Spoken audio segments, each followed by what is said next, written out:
God cries out against that. As we talk about revival, God's not talking about revival of the church, the way that we think about it, the Americanized church. I talk about churchianity sometimes, and what I mean by churchianity is that we define faithfulness as to whether somebody is loyal to showing up within the four walls of their church building. And God is pretty clear about that throughout the Bible, that is not what matters, at least not expressly what matters. And, there might be a slogan, if we could paint it this way. Sometimes we hear people talk about this. They say, why don't you come to church so that you can get right with God? What if we change that and said, why don't you come to God so that the church can get right with Him? Right? We should go to God and fall down in worship and do that with humility. We've been kind of walking through Isaiah over the last several weeks, and I think in light of world events that are going on right now, all the protests and riots and violence and the injustices that we see and police brutality, and there are all kinds of injustices that are going on, and I think people don't really know how to process that well. I think they've expressed that really well, that they don't know how to process this well. We talked about last week, just in mention, I don't want to get hung up on it, but social media, a lot of people have become really ugly to each other, just to prove a point. And a lot of Christians are just hammering a keyboard, and they're, Facebook warriors who just want to prove that they're right and everybody else is wrong. And the louder they type, and the more capitals that they can use, the more people they think that message is going to reach, and it just doesn't work that way. So what does God call us to do? And I was talking to one of my brothers the other day, and he just said, I've experienced social media fatigue. He's like, I'm just unplugging from it altogether. He's like, I just don't want anything to do with that or the news.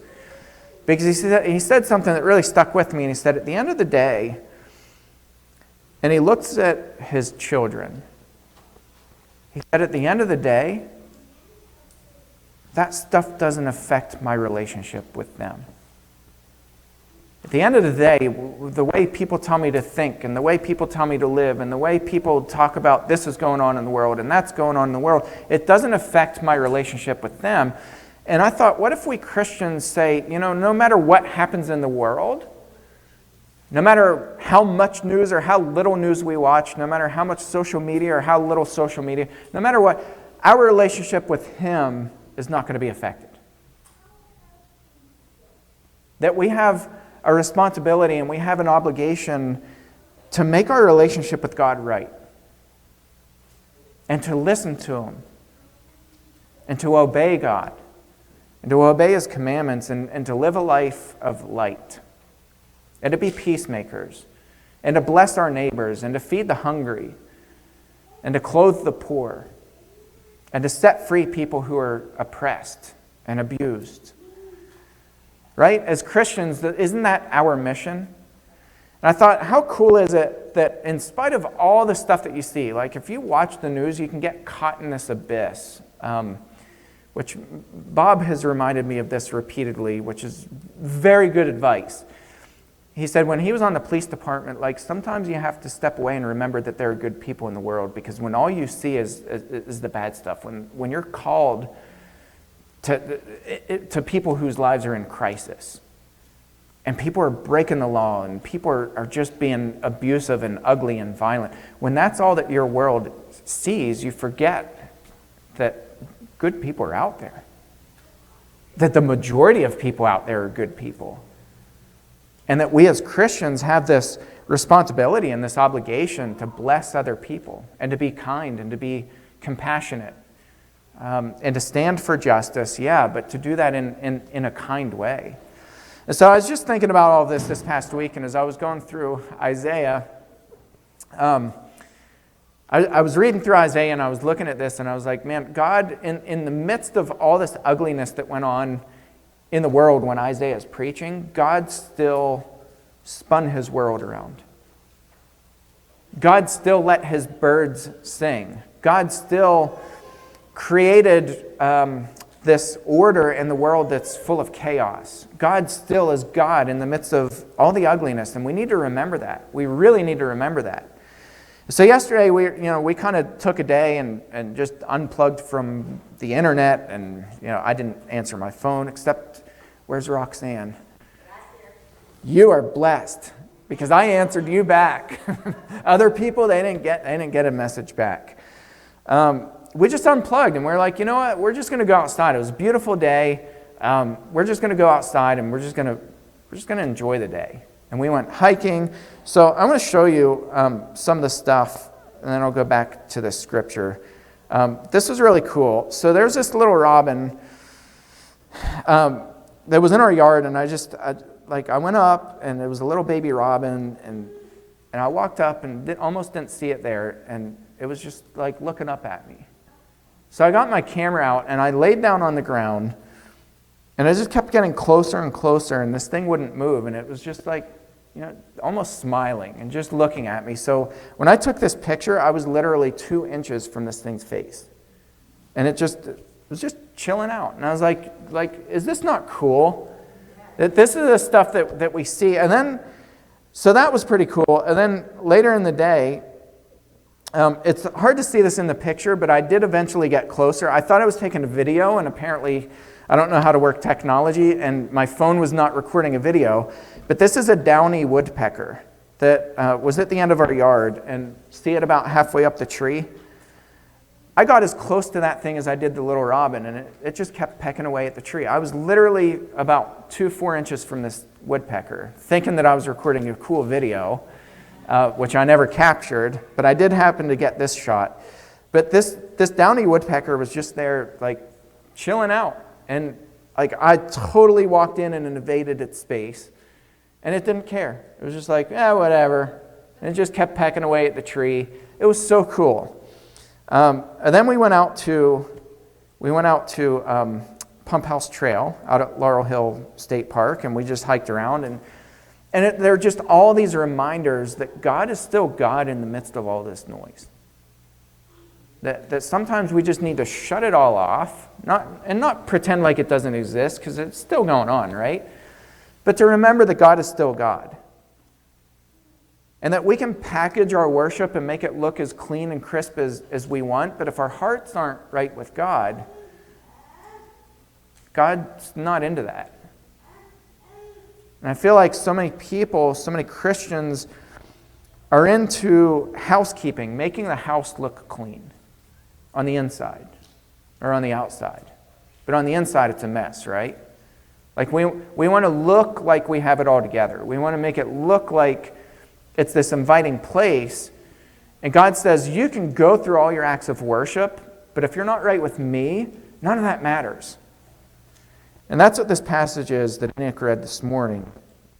In Isaiah 66, this is what he says. Thus says the Lord, heaven is my throne, and the earth is my footstool.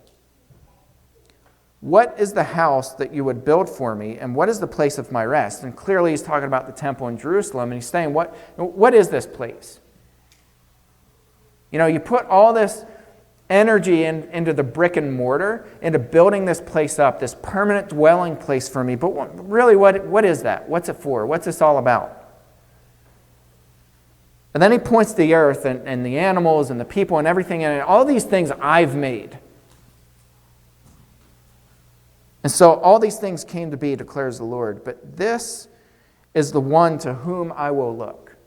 So all these people, all these animals, all the plants, vegetation, the seas, the clouds, all this stuff I made. I snapped it, I spoke it into existence, and it was. But here's the one to whom I'll look. He who is humble and contrite in spirit. By the way, Matt, there you are. Matt, contrite. I looked it up because sometimes you kind of get a general sense for a word. In class, you used the word shame, right? We're talking about things that make us repent. And some of us are motivated in different ways, and Matt said, shame is a big motivator, feeling guilt. That's what contrite means, right? To feel shame for something that you've done. God says the one who's humble and contrite, the one who can feel shame for the sins that they committed. He who is humble and contrite in spirit and trembles at my word.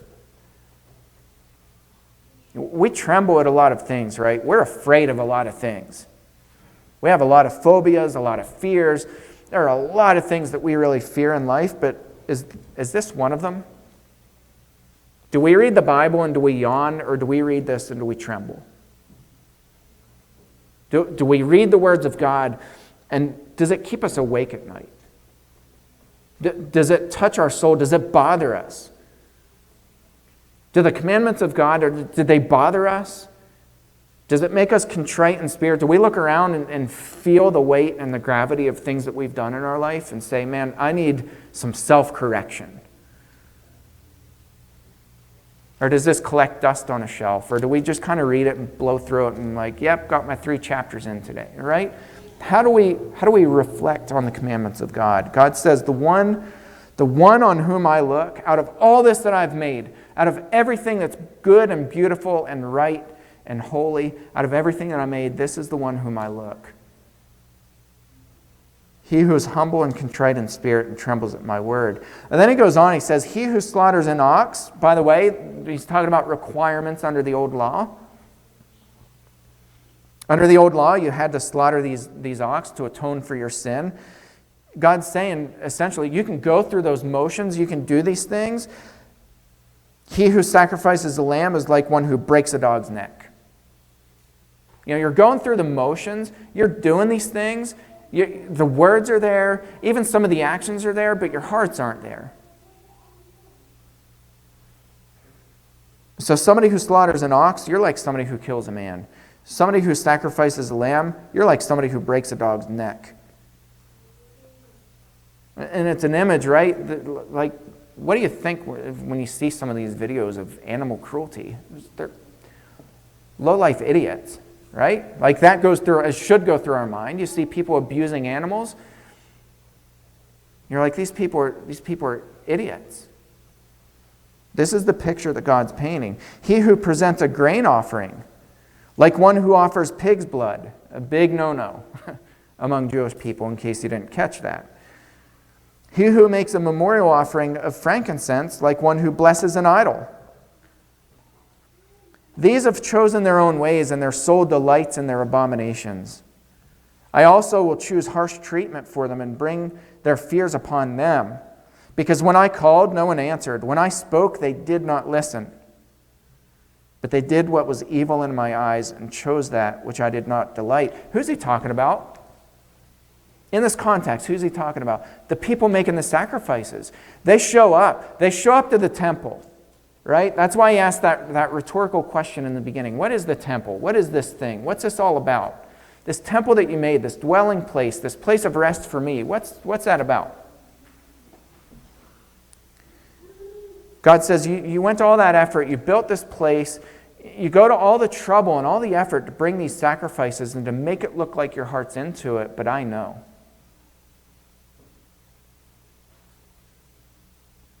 Your soul delights in your abominations. And I'm going to choose harsh treatment. That's what God's saying. I'm going to choose harsh treatment for you people. And I'm going to bring your fears upon you. When I called, nobody answered. When I spoke, you didn't listen. But instead, you did what was evil in my eyes. So, right? We've got to get rid of this mentality. Come to church so that you can get right with God. We've got to reverse that. Come to God so that the church can be righteous. Hear the word of the Lord, you who tremble at his word. Your brothers who hate you and cast you out for my name's sake have said, let the Lord be glorified, that we may see your joy. But it is they who shall be put to shame. The sound of an uproar from the city, a sound from the temple, the sound of the Lord rendering recompense to his enemies. God will come in and take people down, and we ought to fear that. Right? We ought to look around Instead of just getting annoyed or being like, whatever, or getting caught up in all the ugliness that's going on in the world and being like, those people are just, whatever. Instead of typing away at the keyboard and, being angry monsters to each other, right? We should look around and say, everything that God made and created is good and beautiful. Everything from the very beginning is good and righteous and holy and beautiful. And we need to lean into that. But we also need to live in fear and trembling of God. We need to live in obedience to God. And we need to listen to His commandments. We need to be light on the earth. We need to be the light of Christ to our neighbor. We need to bless our neighbors. We need to take care of the poor and the oppressed. And a lot of times, really, maybe I'm preaching to myself here. Sometimes we just need to mind our own business. And love our families. Bring them up in the Lord and not teach them to fear man. I feel like a lot of that's going on. People are instilling this deep fear in their kids about men, and they're not teaching them to fear God. We've got to fear God and listen to His commandments. God is amazing. And I'm telling you guys, yesterday when I walked outside and saw this stuff that disappeared now, this stuff, it's just so cool. God is an amazing God. He has an amazing creation, and He gifted us with this. Peace is there if we just go and find it. If there's anybody this morning who has any prayer needs or has any need for encouragement, you can go see our shepherds. They'll be in the back.